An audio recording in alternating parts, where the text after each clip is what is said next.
पुन्हा एकदा जाऊयात प्रमोद जगताप आपले प्रतिनिधी आपल्या सोबत आहेत। प्रमोद,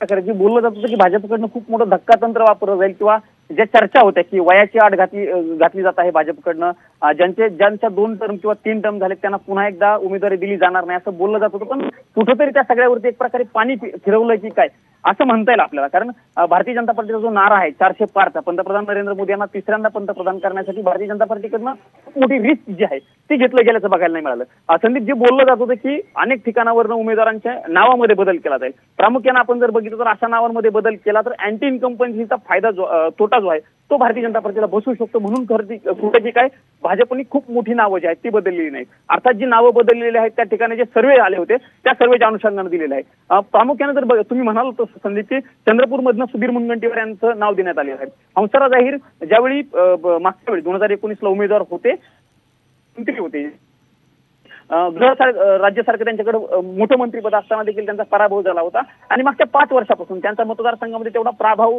नाहीये अशा पद्धतीचे देखील सर्वे भारतीय जनता पार्टीकडनं केले गेले होते, म्हणूनच की कुठं काय दुसरा उमेदवार जो आहे त्या ठिकाणी चाचपणी सुरू होती। सुधीर मुनगंटीवार यांच्यासारखा चेहरा भारतीय जनता पार्टीकडनं दिला गेलेला आहे। आपल्याला माहिती की सुधीर मुनगंटीवार हे राज्याचे मंत्री आहेत, त्यांचा दांडगा जनसंपर्क आहे, त्यामुळं सुधीर मुनगंटीवार यांच्या नावावरती एक प्रकारे शिक्कामोर्तब केलेला आहे। दुसरीकडनं जर बघायला गेलं तर मला नवीन नाव वाटते संदीप या सगळ्यांमध्ये, स्मिता वाघ ज्या जळगावच्या नवीन चेहरा दिलेला आहे भारतीय जनता पार्टीकडनं, त्यांचं नाव मला नवीन वाटते। संदीप, काही दिवसांपूर्वी भारतीय जनता पार्टीची दिल्लीमध्ये जी बैठक होती त्या बैठकीसाठी स्मिता वाघ आलेल्या होत्या, मी त्यांना भेटलो होतो, त्यांना विचारलं होतं मी खरं तर तुम्ही लोकसभेसाठी येण्यासाठी इच्छुक आहात का, त्या तेव्हा हसल्या होत्या।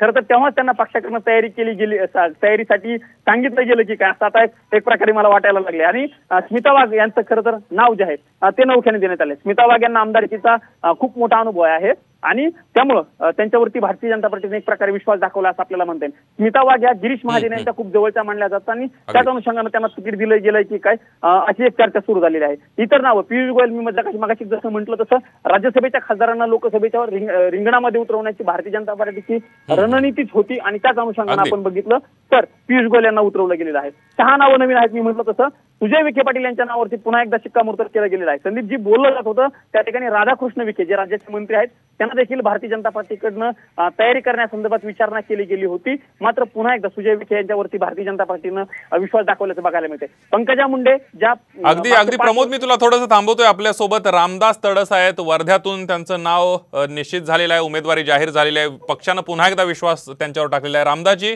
काय प्रतिक्रिया आपली? पक्षानं मला तिसऱ्यांदा उमेदवारी दिली त्याबद्दल मी पार्टीचा मनापासून धन्यवाद मानतो। माझ्यावर विश्वास जो टाकला तो, आणि मी हॅशटॅग करीन, चांगल्या मतांना निवडून येईन आणि भारतीय जनता पक्षाने जे काम केलं या ठिकाणी त्याचा खरा मला मोबदला मिळाला या ठिकाणी। रामदासजी, 2014, 2019 आणि 2024 या मागच्या 2 निवडणुकांपेक्षा या निवडणुकीमध्ये आव्हानं अधिक आहेत असं तुम्हाला वाटतंय की निवडणूक त्या 2 निवडणुकांपेक्षा सोपी आहे असं वाटतंय? मला वाटते की या निवडणुकीत मी मागच्या 2 निवडणुकीचा रेकॉर्ड ब्रेक करून निवडून येईल आणि चांगल्या मतांनी निवडून येईल मी आज। राज्यामध्ये जी राजकीय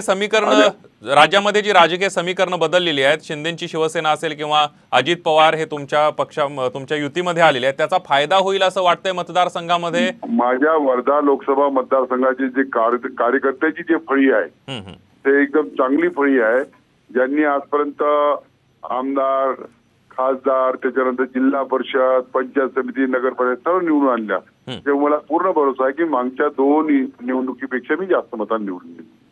अगदी नाही, राज्यातली जी राजकीय समीकरणं बदलली आहे त्याचा तुम्हाला कितपत फायदा होईल असं वाटतंय?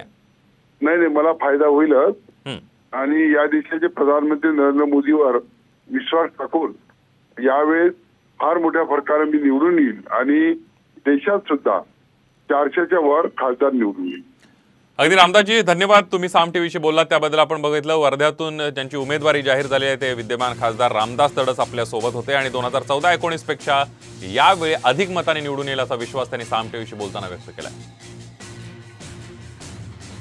आपण बघूयात 20 नावांची यादी जाहीर झाली आहे, महाराष्ट्रातल्या अनेक नावांची यादी जाहीर झाली आहे। भाजपची दुसरी यादी आपण बघतोय, पंकजा मुंडे बीड, रक्षा खडसे रावेर, मुरलीधर मोहोळ पुण्यामधनं उमेदवारी जाहीर झाली आहे। प्रीतम मुंडेंऐवजी बीडमध्ये पंकजा मुंडेंना उमेदवारी जाहीर करण्यात आली आहे।